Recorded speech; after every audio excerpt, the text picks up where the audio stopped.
Are you an independent musician feeling overwhelmed by the endless act of juggling creativity, business, and self-care? You're not alone. That's why I created the Artist Mind Map. The Artist Mind Map is a free blueprint designed to help you get clear on the route you need to take to attain your career goals in alignment to your artistic values. This is not just another random PDF page for the forgotten corners of your hard disk. It's a timeless roadmap you can use for decades to come. Think of it as a go-to overview to consult. When you grab your free mind map, you get exclusive access to a masterclass that will take your career to the next level. I use the same methodologies and systems for my high-end paying clients and students. So why am I giving it to you for free?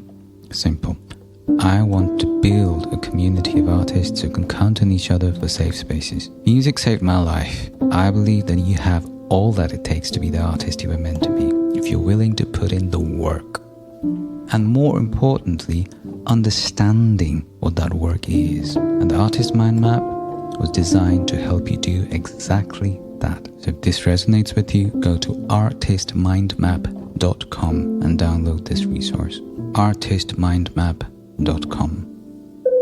Welcome to another session solo cast. These solo casts were designed to help independent artists and musicians like you navigate the very complex labyrinth that is your artistic practice and career. They're based on empirical research and experiences of my own career as an independent musician and an educator and coach working with artists just like you. The primary aim behind these sessions is to offer accessibility to the kind of education many of us need to work with in order to forward ourselves in these very confusing times as empowered and independent artists in the truest sense of the word. Burnout, the artist's Achilles heel. Burnout has been coming up on my information diet quite a bit of late. Now, for those of you who are not familiar with the concept of an information diet, hang tight, there's going to be an episode out on that sometime in the near future. For those of you who do know what that means, you know what I'm talking about. From newsletters to social media posts, blog posts, just like this one, podcasts, just like this one.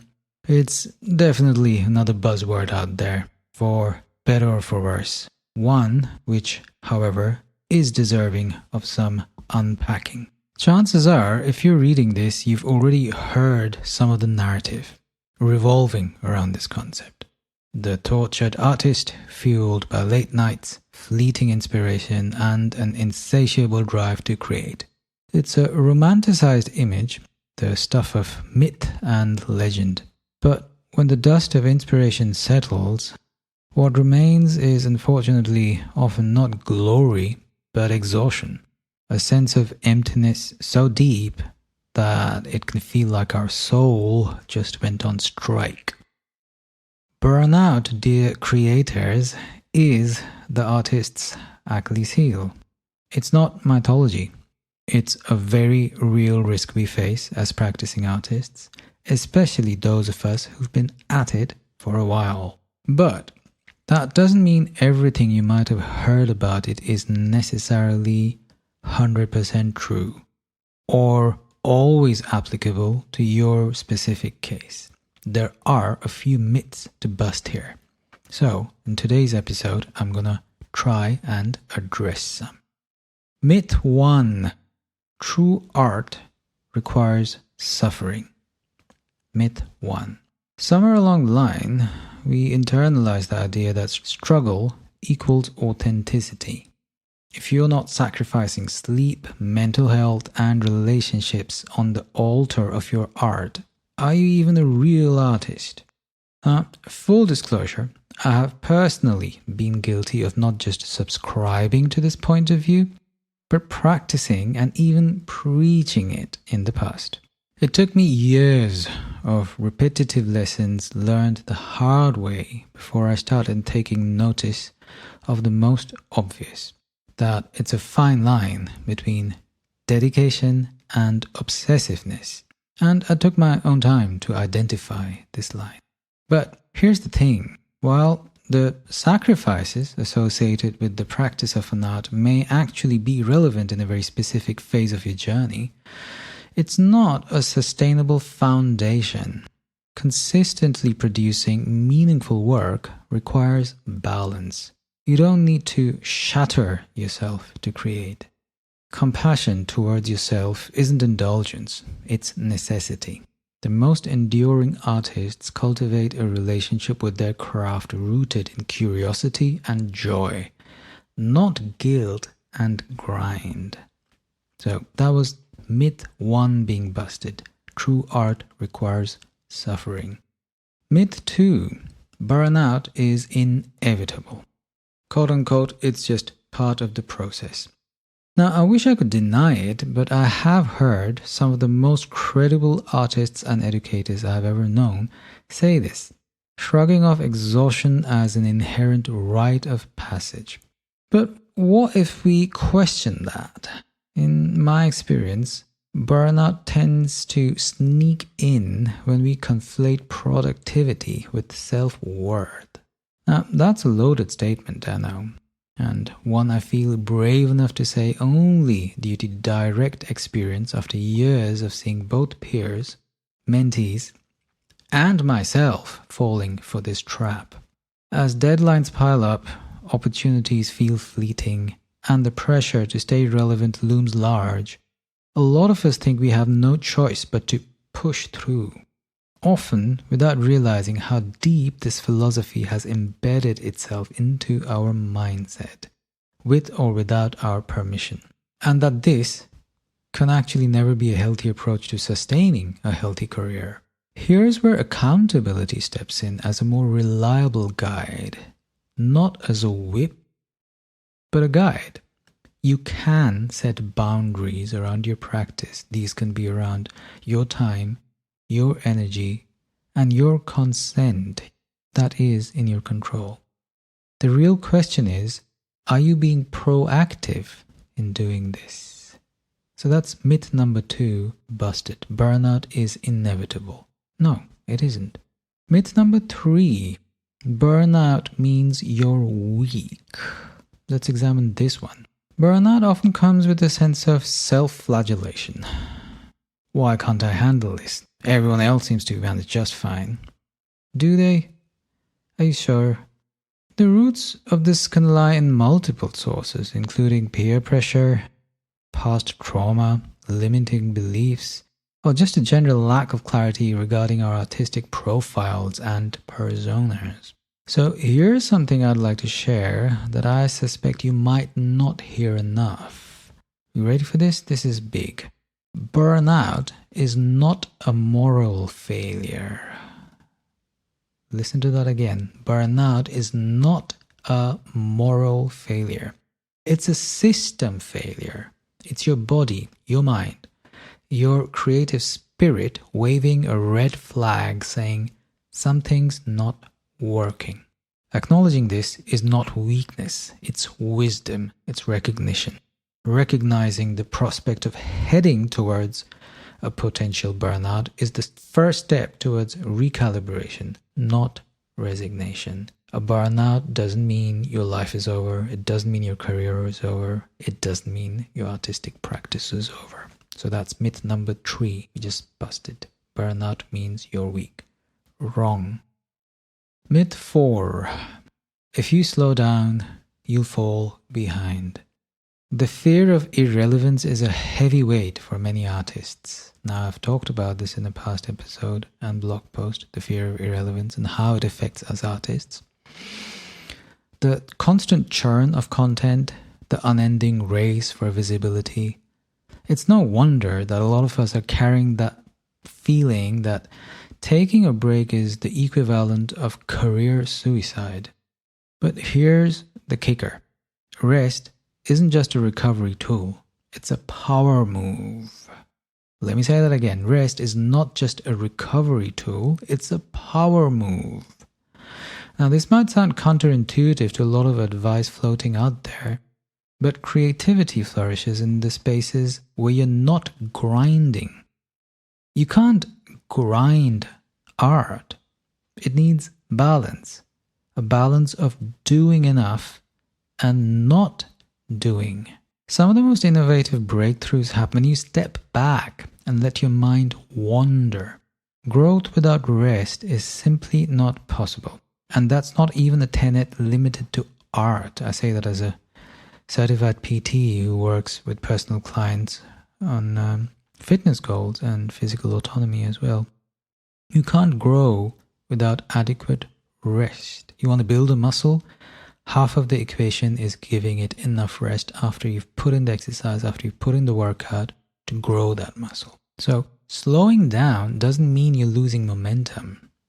It might just mean you're preparing for the next leap forward while doing the inner work that builds you a lasting fundament to base your career on. So, that was myth 4 we just busted. If you slow down, you'll fall behind. Not true. Myth 5. Passion alone will sustain you. Society loves to romanticize passion as a boundless wellspring of energy. And there are parts to that theory I would even tend to agree with. Different conversation. But there's a lot more nuance to that realm that can get lost in translation. Truth is, passion without strategy is a recipe for burnout in the long haul. The honeymoon phase of a creative project never lasts forever, and when it fades, it's imperative that we don't blame ourselves for the dip in enthusiasm, but have a system in place to make sure that that song or that painting finds closure. Inspiration is for amateurs. Rob Thomas said that once, and I would tend to agree. Passion is powerful, but not infinite if it's all we have to work with. It needs structure to thrive long-term. Systems, routines, and habits, these are what really sustain you when the passion ebbs, which it always will. Treat your art like a garden. It needs regular care, not just bursts of inspiration. That was myth 5 busted. Passion alone will sustain you. Nope, it won't. You need to combine it with a system. The good news is burnout is preventable. And this is the part no one tells you enough. Burnout is not inevitable. It's a signal, not a sentence. And you can prevent it. What's more, the process doesn't have to be overtly complicated or punishing. That being said, burnout prevention starts with awareness and continues with intention. Listen to that again. Preventing burnout starts with awareness and continues with intention. When you commit to honoring your limits, redefining your goals, and creating sustainable habits, you're building a creative practice that will carry you through the long haul, not just the next deadline. A very important aspect to address in the midst of all of this is self-kindness, also known as self-love or self-compassion. But self-kindness without losing accountability. In my experience, I often tend to observe two parties, the one who just go hustle, hustle, hustle, grind, grind, grind, and the other party on the other side of the spectrum who keep going self-love, self-love, self-compassion, self-compassion.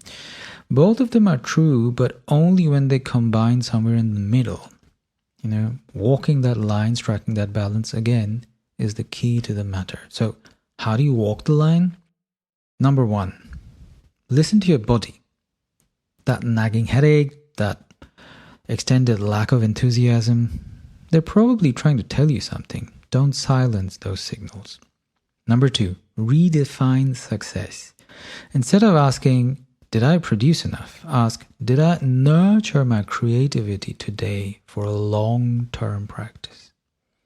Number 3, seek support, whether it's coaching, therapy, a trusted community, or just friends and family who get you, which is rare in my experience, but maybe you'll be lucky than I am. Find people who understand your journey. You're not meant to do this alone. Yes, the process is deeply personal, and we go deep into our own souls, which is inherently a very individualistic, for lack of a better term, process. But the bigger picture of it all is not really possible without community. Another paradox artists struggle with. Number 4, make rest a non-negotiable. Schedule it. Schedule your rest. Schedule rest like you schedule work, because at the risk of sounding repetitive, it's the other half of your productivity.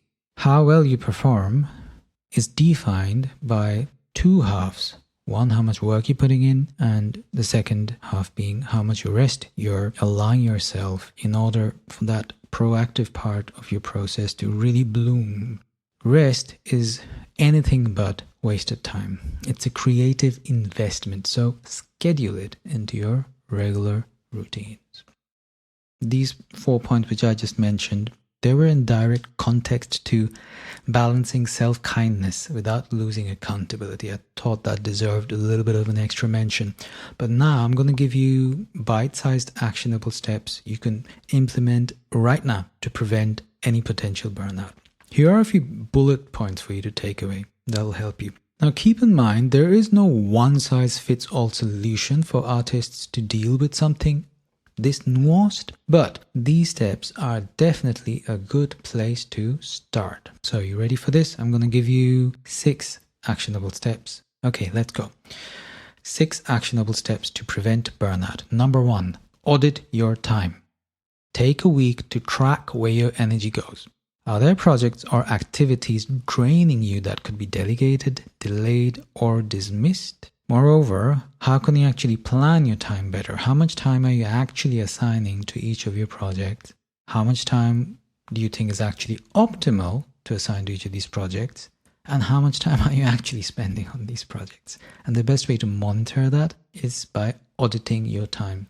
Now, somewhere down the line, I'm going to do an episode on this as well. Time boxing as opposed to to-do lists or time management. But for now, that's your first actionable step. Figure out a way to audit your time. Number 2, schedule breaks. I mentioned this earlier on as well, but to get a little more granular, use tools to actually do this. Timers, apps to schedule regular pauses during your creative sessions. When I practice piano, for example, even though sometimes I tend to get lost into the whole abyss of it all. Well, abyss isn't probably the right word, but it's a beautiful abyss anyway on some days. I always make sure that I do not practice for more than 45 minutes at a go. So on some days when I'm like really in the heat of the moment, I'll put a timer on and just make sure that I'm taking breaks every 45 minutes. Number 3, set boundaries. I keep talking about this, but boundaries have multi-layered lenses and multi-layered approaches and multi-layered contexts as well. In this case, learn to say no with kindness but firmness. Every yes to something unaligned is a no to your well-being. Let me say that again. Every yes to something unaligned is a no to your well-being. So that's the one kind of boundary you want to make sure you're paying enough attention to. That being said, set boundaries with yourself as well. See, when you're scheduling breaks or doing time management, you're also setting boundaries for yourself. So multi-layered conversation there, but I'm hoping you're getting a clear picture. So that was number 3, set boundaries. Number 4, create rituals. Begin or end your creative sessions with a ritual that signals that you're entering or exiting your creative space. For some people, it could be as simple as lighting a candle or journaling for 5 minutes. Full disclosure, I personally haven't tried these specific ones out as far as my creative practice is concerned, but I do know of people who do, and they seem to be doing really well with it. Personally, I tend to be a little more boyish about it. Sometimes I'll just do a few push-ups every 45 minutes or go out for a walk or call my mum. But either ways, I have these little rituals between practice sessions, between studio sessions to make sure that I'm giving my entire practice a bit of a counterbalance. So that was number 4, create rituals. Number 5, reflect and reassess. Very closely interlinked to scheduling breaks, but there's an added dimension to this though, which is check in with yourself regularly. Ask yourself questions. What's working? What's not? What needs to change? Not to be mistaken as overthinking. And how do you want to prevent this not turning into overthinking? Again, assign specific times for this. Assign a few minutes a day or half an hour a week. I actually do a weekly review at the end of my week. I'm not always perfect about it, but I do have it planned into my calendar. I'll do that weekly review. I'll sit my butt down and have a look at how that week went, what went well, what didn't go well, and what needs to change, what needs to improve. So there's number 5, reflect and reassess. Number 6, I'm going to keep banging on about it. Seek support, folks. Seek support. Whether it's a coach, a peer group, or a mentor, surround yourself with people who can offer perspective and encouragement. So those were your 5 actionable steps to prevent burnout. Number 1, audit your time. Number 2, schedule breaks. Number 3, set boundaries. Number 4, create a ritual. Number 5, reflect and reassess. And number 6, seek support. Burnout might feel like an inevitability on some days, but it's not. And hopefully by now I've given you enough reason to believe me. Make some major changes in your mindset and rest easy. Know that all of this isn't completely out of your control. You do have control. Burnout is a pattern you can disrupt. With intention and care, you can protect your creative spark and build a practice that not only survives, but thrives amidst the madness. You've actually already taken the first step by listening to this whole podcast, listening to the very end. Now all you need to do is keep going. And remember, you're worth it. You are worth taking those steps to not just prevent burnout, but thrive as an artist. Never forget that. Hope that helps. Hey folks, I hope you found that episode helpful. Here's a little request. If you did, consider sharing this episode with your folks. Think about the ways in which they might benefit the way you did. And please don't ever hesitate to reach out if you have queries. My name's TL. I'm an independent musician and educator and the founder of the Holistic Musician Academy.